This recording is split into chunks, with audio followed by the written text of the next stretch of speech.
भगवान की जय, उमापति महादेव की जय, वृंदावन कृष्ण चंद्र की जय, पवन सुत हनुमान की जय, गोस्वामी तुलसीदास जी की जय, श्री गुरुदेव महाराज की जय। मंदोदरी दारुण कर भारी, उरताड़न बहु भांति पुकारी, नगर लोग सब व्याकुल सोचा, सकल काय दस कंदर कोचा। तब दस कंठ विविध विधि विधि समुझाई सब नाय, नर नसवर रूप जगत सब, देखो हृदय विचार। श्री राम जय राम जय जय राम, श्री राम जय राम जय जय राम। तब रावण ने सब स्त्रियों को अनेकों प्रकार से समझाया कि समस्त जगत का यह दृश्य रूप नाशवान है, हृदय में विचार कर देखो। रावण ने उनको ज्ञान का उपदेश किया, वह स्वयं तो नीच है, पर उसकी कथा बातें शुभ और पवित्र हैं।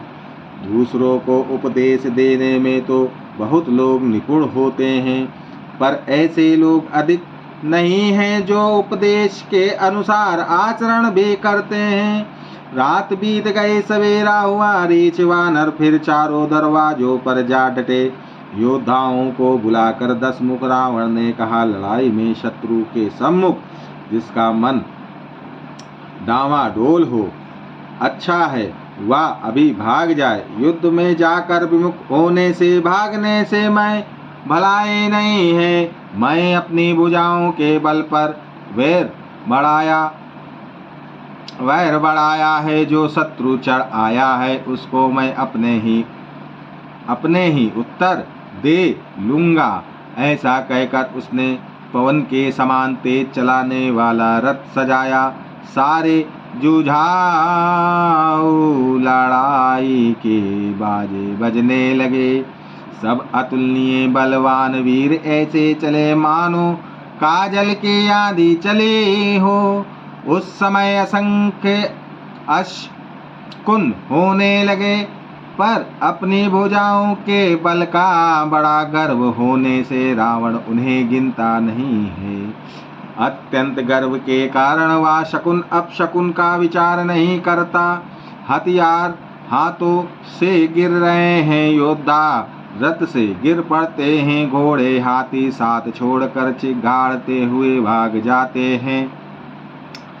सियार गिद्ध कौवे और गधे शब्द कर रहे हैं, बहुत अधिक कुत्ते बोल रहे हैं। उल्लू ऐसे अत्यंत भयानक शब्द कर रहे हैं, मानो काल के दूत हों, मृत्यु का संदेशा सुना रहे हों। जो जीवों के द्रोह में रत है, मोह के वश हो रहा है, राम विमुख है और कामाशक्त है, उसको क्या कभी स्वप्न में भी संपत्ति, शुभ शकुन और चिंत की शांति हो सकती है।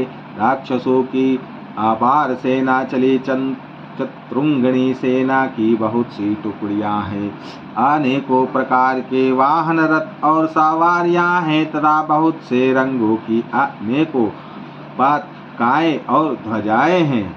मत वाले हाथियों के बहुत से झुंड चले, मानो पवन से प्रेरित हुए वर्षा ऋतु के बादल हो।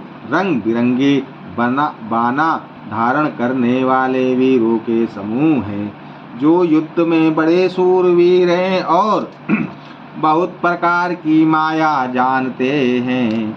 अत्यंत विचित्र फौज शोभित है, मानो वीर वसंत ने सेना सजाई हो। सेना के चलने से दिशाओं के हाथी डिगने लगे, समुद्र क्षुभित हो गए और पर्वत डगमगाने लगे।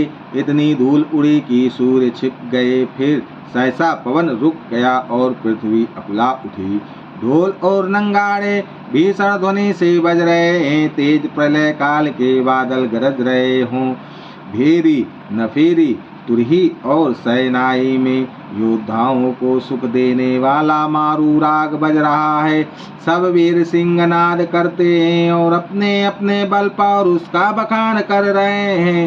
रावण ने कहा, हे उत्तम योद्धाओं, सुनो, तुम रीछ वानरों के ठट को मसल डालो और मैं दोनों राजकुमारों भाइयों को मारूंगा। ऐसा कहकर उसने अपनी सेना सामने चलाई। जब सब वानरों ने यह खबर पाई तब वे श्री रघुवीर की दुहाई देते हुए दौड़े। वे विशाल और लंका के समान कराल वानर भालू दौड़े, मानो पंख वाले पर्वतों के समूह उड़ रहे हों। वे अनेकों वर्णों के हैं, नक दांत पर्वत और बड़े बड़े वृक्ष ही उनके हथियार हैं। वे बड़े बलवान हैं और किसी का भी डर नहीं मानते। रावण रूपी मत वाले हाथी के लिए सिंह रूप श्री राम जी का जय जयकार करके वे उनके सुंदर यश का बखान करते हैं। दोनों ओर के योद्धा जय जयकार करके अपनी अपनी जोड़ी जान चुन कर इधर श्री रघुनाथ जी का और उधर रावण का बखान करके परस्पर भिड़ गए। रावण को रथ पर और श्री रघुवीर को बिना रथ के देखकर विभीषण अधीर हो गए। प्रेम अधिक होने से उनके मन में संदेह हो गया कि वे बिना रथ के रावण को कैसे जीत सकेंगे। श्री राम जी के चरणों की वंदना करके वे स्नेह पूर्वक कहने लगे, हे नाथ, आपके ना रथ है, ना तन की रक्षा करने वाला कवच है और ना जूते ही हैं। वह बलवान वीर रावण किस प्रकार जीता जाएगा? कृपा निधान। श्री राम जी ने कहा, हे सखे, सुनो, जिससे जय होती है वह रथ दूसरा ही है। शौर्य और धैर्य उस रथ के पहिए हैं। सत्य और शील सदाचार उसकी मजबूत ध्वजा है, पताका है। बल, विवेक, दम, इंद्रियों का वश में होना और परोपकार, ये चार उसके घोड़े हैं। जो क्षमा, दया और समता रूपी डोरी से रथ में जोड़े हुए हैं। ईश्वर का भजन ही उस रथ को चलाने वाला चतुर सारथी है। वैराग्य ढाल है और संतोष तलवार है। दान परसा है, बुद्धि प्रचंड शक्ति है। श्रेष्ठ विज्ञान कठिन धनुष है। निर्मल, पाप रहित और अचल स्थिर मन तरकस के समान है। सम्मन का वश में होना सिंह, अहिंसा दी यम और शौचादि नियम, ये बहुत से बाण हैं। ब्राह्मणों के और गुरु का पूजन अभेद कवच है। इसके समान विजय का दूसरा उपाय नहीं है। हे सखे, ऐसा धर्ममय रथ जिसके हो उसके लिए जीतने को कहीं शत्रु ही नहीं है। हे धीर बुद्धि वाले सखा, सुनो, जिसके पास ऐसा दृढ़ रथ हो वह वीर संसार जन्म मृत्यु रूपी महान दुर्जय शत्रु को भी जीत सकता है। रावण की तो बात ही क्या है। प्रभु के वचन सुनकर विभीषण जी ने हर्षित होकर उनके चरण कमल पकड़ लिए और कहा, हे कृपा और सुख के समूह श्री राम जी, आपने इसी बहाने मुझे महान उपदेश दिया। उधर से रावण ललकार रहा है और इधर से अंगद और हनुमान, राक्षस और रीछ वानर अपने अपने स्वामी की दुआई देकर लड़ रहे हैं।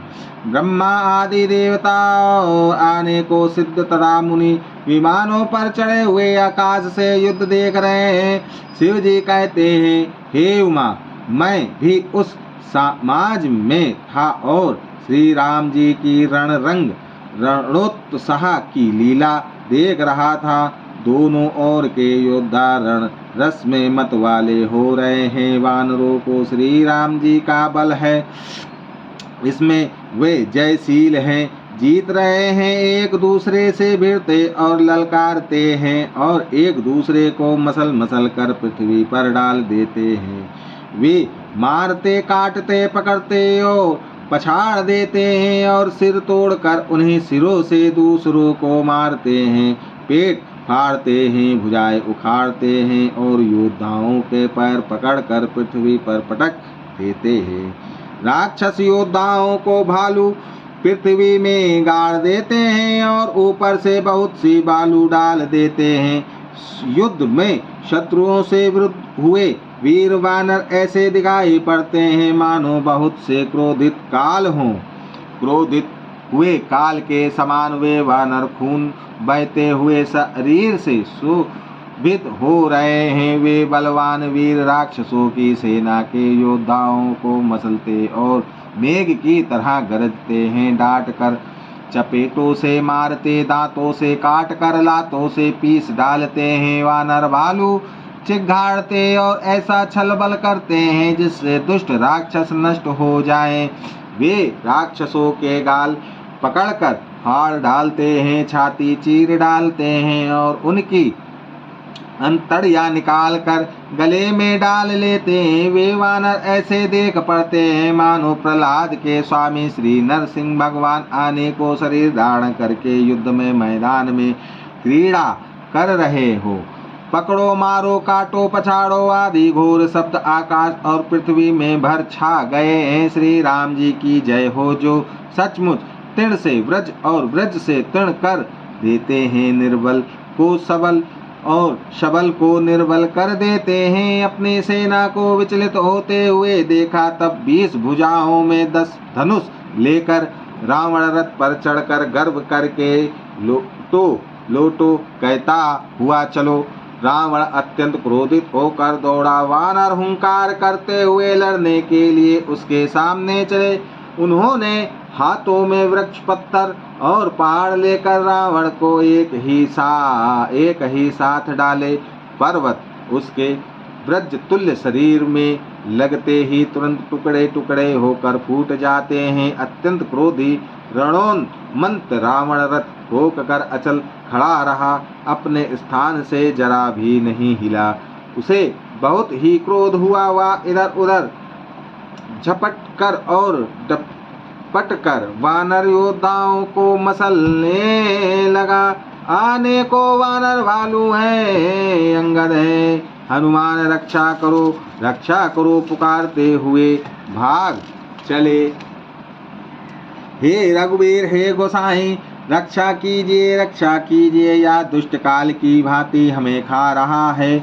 उसने देखा कि सब वानर भाग छूटे, तब रावण ने 10 धनुषों पर बाण साधना संधान किए। उसने धनुष पर संधान करके बाणों के समूह छोड़े।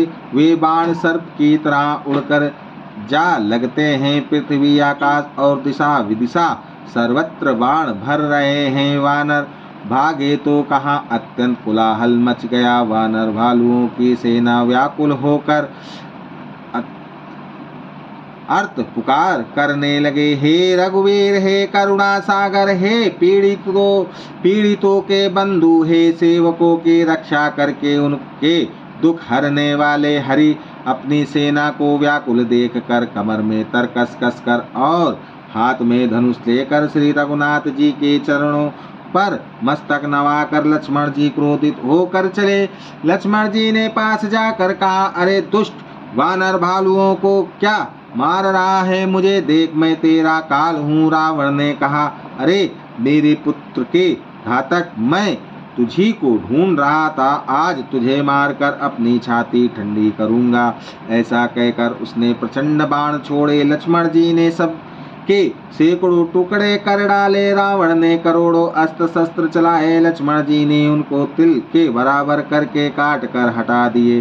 फिर अपने बाणों से उस पर प्रहार किया और उसके रथ को तोड़कर सारथी को मार डाला। रावण के 10 मस्तकों में 100 बाण मारे। वे सिर में ऐसे बैठ गए मानो पहाड़ के शिखरों में सर्प प्रवेश कर रहे हैं। फिर 100 बाण उसकी छाती में मारे। वह पृथ्वी पर गिर पड़ा। उसे कुछ भी होश ना रहा। फिर मूर्छा छूटने पर वह प्रबल रावण उठा और उसने वह शक्ति चलाई जो ब्रह्मा जी ने उसे दी थी। वह ब्रह्म की दी हुई प्रचंड शक्ति लक्ष्मण जी के ठीक छाती में लगी। वीर लक्ष्मण जी व्याकुल होकर गिर पड़े। तब रावण उन्हें उठाने लगा, पर उसके अतुलनीय बल की महिमा यो ही रह गई, व्यर्थ हो गई। वह उसे उठा ना सका। जिनके एक ही सिर पर ब्रह्मांड रूपी भवन धूल के एक कण के समान विराजता है, उन्हें मूर्ख रावण उठाना चाहता है। वह तीनों भुवनों के स्वामी लक्ष्मण जी को नहीं जानता। या देख कर पवन पुत्र हनुमान जी कठोर वचन बोलते हुए दौड़े। हनुमान जी के आते ही रावण उन पर अत्यंत भयंकर घूंसे का प्रहार किया। हनुमान जी घुटने टेक कर रह गए, पृथ्वी पर गिरे नहीं और फिर क्रोध से भरे हुए संभाल कर उठे। हनुमान जी ने रावण को एक घूंसा मारा। वह ऐसा गिर पड़ा जैसे वज्र की मार से पर्वत गिरा हो। मूर्छा भंग होने पर फिर वह जागा और हनुमान जी के बड़े भारी बल को सराहने लगा। हनुमान जी ने कहा, मेरे पौरुष को धिक्कार है और मुझे भी धिक्कार है, जो हे देव द्रोही तू अब भी जीता रह गया। ऐसा कहकर और लक्ष्मण जी को उठाकर हनुमान जी श्री रघुनाथ जी के पास ले आए। या देख कर रावण को आश्चर्य हुआ। श्री रघुवीर ने लक्ष्मण जी से कहा, हे भाई, हृदय में समझो तुम काल के भी भक्षक और देवताओं के रक्षक हो। ये वचन सुनते ही कृपालु लक्ष्मण जी उठ बैठे। वह काल शक्ति आकाश को चली गई। लक्ष्मण जी फिर धनुष बाण लेकर दौड़े और बड़ी शीघ्रता से शत्रु के सामने आ पहुँचे। फिर उन्होंने बड़ी ही शीघ्रता से रावण के रथ को चूर चूर कर और सारथी को मारकर उसे रावण की व्याकुल कर दिया। 100 बाणों से उसका हृदय भेद दिया, जिससे रावण अत्यंत व्याकुल होकर पृथ्वी पर गिर पड़ा। तब दूसरा सारथी उसे रथ में डालकर तुरंत ही लंका को ले गया। प्रताप के समूह श्री रघुवीर के भाई लक्ष्मण जी ने फिर आकर प्रभु के चरणों में प्रणाम किया।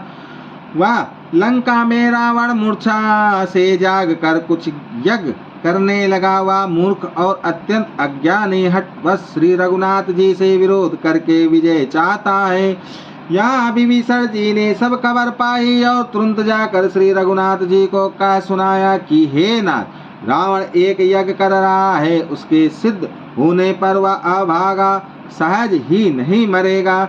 हे नाथ, तुरंत वानर योद्धाओं को भेजिए जो यज्ञ का विध्वंस करें, जिससे रावण युद्ध में आवे। प्रातःकाल होते ही प्रभु ने वीर योद्धाओं को भेजा। हनुमान और अंगद आदि सब प्रधान वीर दौड़े। वानर खेल से कूद कर लंका पर चढ़ जाते और निर्भय रावण के महल में जा घुसे। ज्यों ही उसको यज्ञ करते देखा, त्यों ही सब वानरों को बहुत क्रोध हुआ। उन्होंने कहा, अरे ओ निर्लज्ज, रणभूमि से घर भाग आया और यहाँ आकर बगुले का सा ध्यान लगा कर बैठा है। ऐसा कहकर अंगद ने लात मारी, पर उसने इनकी ओर देखा भी नहीं। उस दुष्ट का मन स्वार्थ में अनुरक्त था। जब उसने नहीं देखा तब वानर क्रोध करके उसे दांतों से पकड़कर काटने और लातों से मारने लगे। स्त्रियों को बाल पकड़कर घर से बाहर घसीट लाए। वे अत्यंत ही दीन होकर पुकारने लगी। तब रावण काल के समान क्रोधित होकर उठा और वानरों को पैर पकड़कर पटकने लगा। इसी बीच में वानरों ने यज्ञ विध्वंस कर डाला। या देख कर वह मन में हारने लगा, निराश होने लगा। यज्ञ विध्वंस करके सब चतुर वानर रघुनाथ जी के पास आ गए। तब रावण जीने की आशा छोड़कर क्रोधित होकर चला। चलते समय अत्यंत भयंकर अमंगल अपशकुन होने लगे।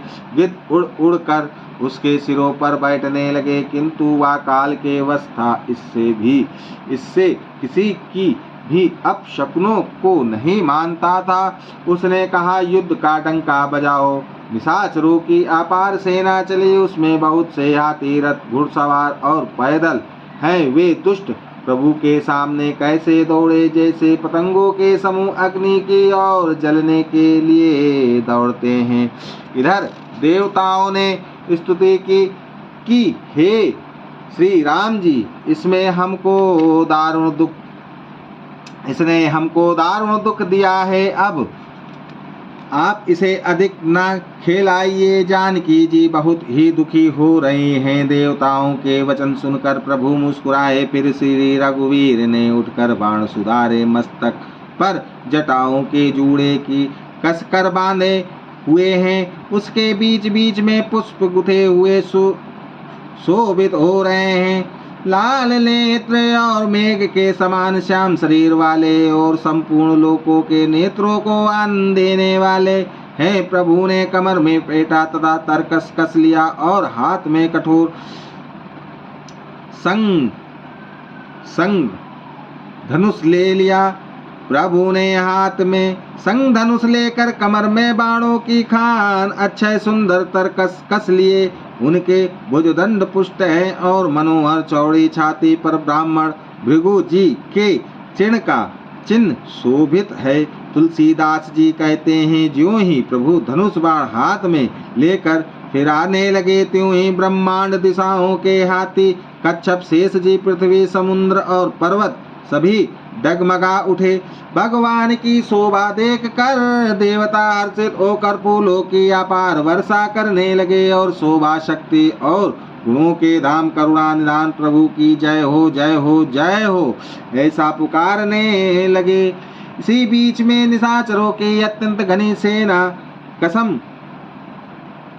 कसम साती हुई आपस में टकराती हुई आई। उसे देख कर वानर योद्धा इस प्रकार उसके सामने चले जैसे प्रलय काल के बादलों के समूह हो। बहुत से कृपाण और तलवारें चमक रहे हैं, मानो दसों दिशाओं में बिजलियां चमक रही हो। हाथी रथ और घोड़ों का कठोर चिंगाड़ ऐसा लगता है मानो बादल भयंकर गर्जन कर रहे हों। वानरों की बहुत सी पूंछें आकाश में छाई हुई हैं, वे ऐसी शोभा दे रहे हैं मानो सुंदर इंद्रधनुष उदय हुए हों। धूल ऐसी उठ रही है मानो जल की धारा हो। बाण रूपी बूंदों की अपार वृष्टि हुई।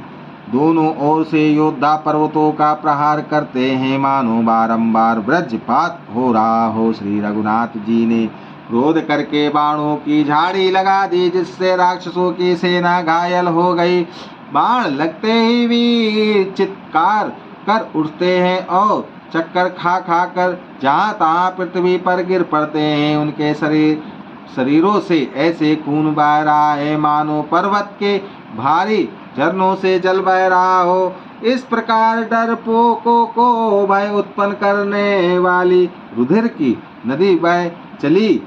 डरपोकों को भय उपजा जाने वाली अत्यंत अपवित्र रथ की नदी बह चली। दोनों दल उसके दोनों किनारे हैं। रथ रेत है और पहिए भंवर है। वह नदी बहुत भयावनी बह रहे हैं। हाथी पैदल घोड़े गधे तथा अनेकों सवारियां ही, जिनकी गिनती कौन करे। नदी के जल जंतु हैं, बाण शक्ति और तोमर सर्प है, धनुष तरंगे हैं और ढाल बहुत से कछुए हैं। वीर पृथ्वी पर इस तरह गिर रहे हैं मानो नदी किनारे के वृक्ष ढा रहे हों। बहुत सी मज्जा बह रही है, वही फेन है। डरपोक जहाँ इसे देखकर डरते हैं, वहाँ उत्तम योद्धाओं के मन में सुख होता है। भूत पिशाच और बेताल बड़े बड़े झोटों वाले महान भयंकर झोटिंग और प्रमथ शिवगण उस नदी में स्नान करते हैं। कौवे और चील भुजाएं लेकर उड़ते हैं और एक दूसरे से छीन कर खा जाते हैं। एक कोई कहते हैं, अरे मूर्खों, ऐसी मस्ती बहुतायत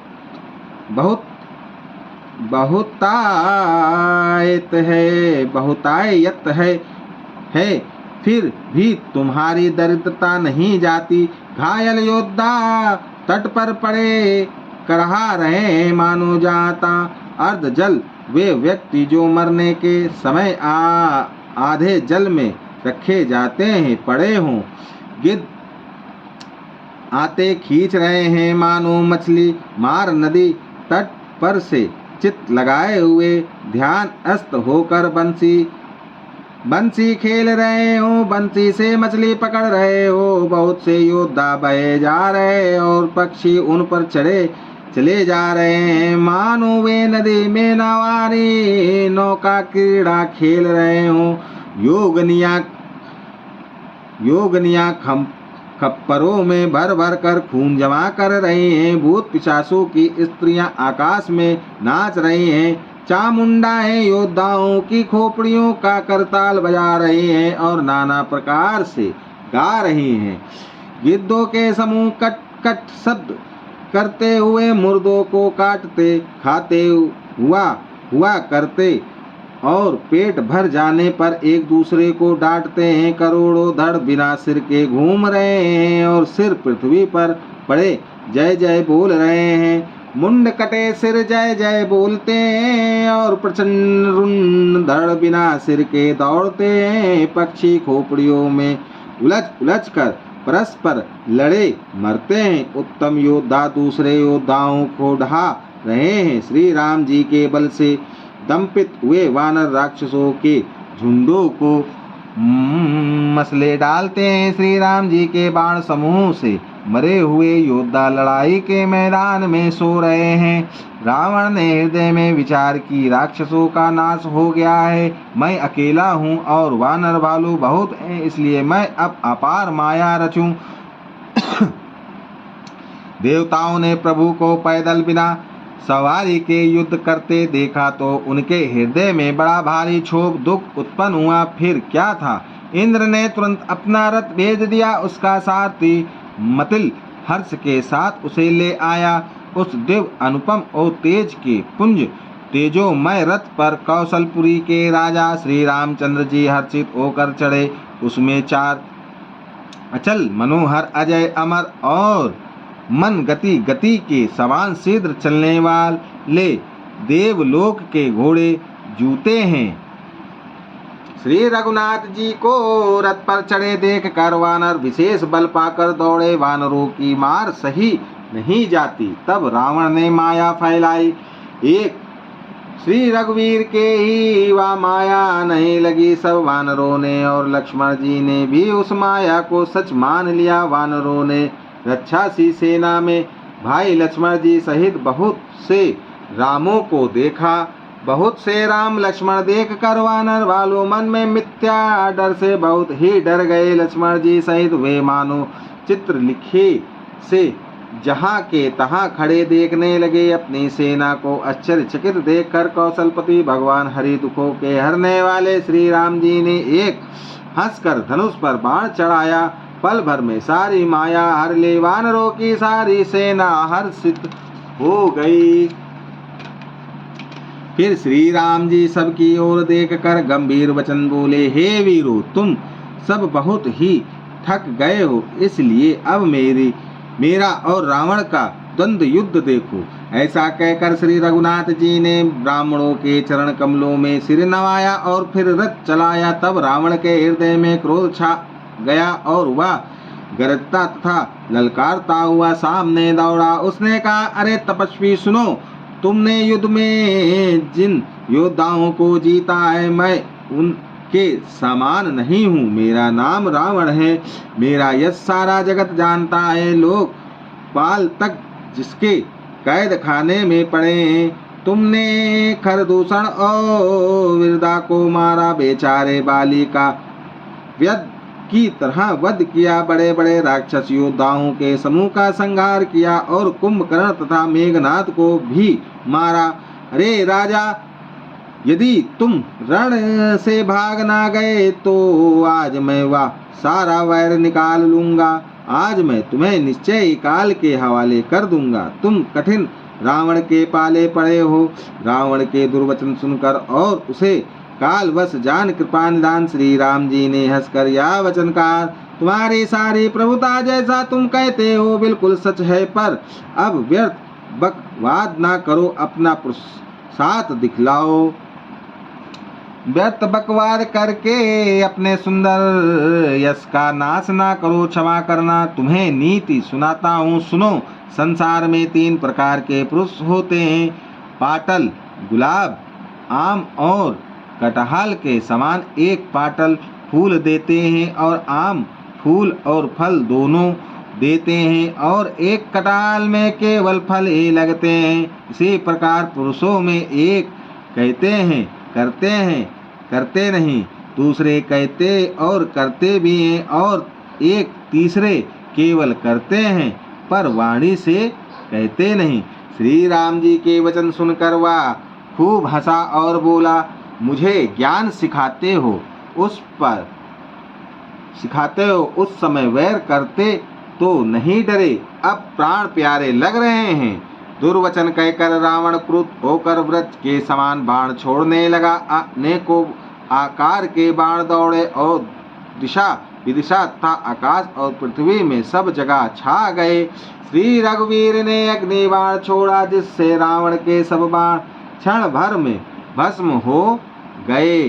तब उसने खिसियाकर तीक्ष्ण शक्ति छोड़ी, किंतु श्री रामचंद्र जी ने उसको बाण के साथ वापस भेज दिया। वह करोड़ों चक्र और त्रिशूल चलाता है, परंतु प्रभु उन्हें बिना ही परिश्रम काट कर हटा देते हैं। रावण के बाण किस प्रकार निष्फल होते हैं, जैसे दुष्ट मनुष्य के सब मनोरथ।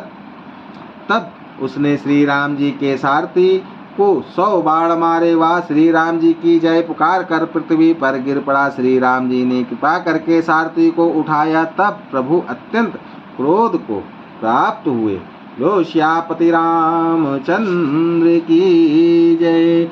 युद्ध में शत्रु के विरुद्ध श्री रघुनाथ जी क्रोधित हुए। तब तर्कस में बाण कस मसाने लगे, बाहर निकलने को आतुर होने लगे। उनके धनुष का अत्यंत प्रचंड शब्द टंकार सुनकर मनुष्य भक्षी सब राक्षस वातग्रस्त हो गए, अत्यंत भयभीत हो गए। मंदोदरी का हृदय कांप उठा। समुद्र, कच्छप, पृथ्वी और पर्वत डर गए। दिशाओं के हाथी पृथ्वी को दांतों से पकड़कर चिघाड़ने लगे। यह कौतुक देखकर देवता हंसे। लो श्यापति रामचंद्र की जय। मापति महादेव की जय। वृंदावन कृष्ण चंद्र की जय। सब संतन की जय, सब भक्तन की जय। गोस्वामी तुलसीदास जी की जय। पवन सुत हनुमान की जय।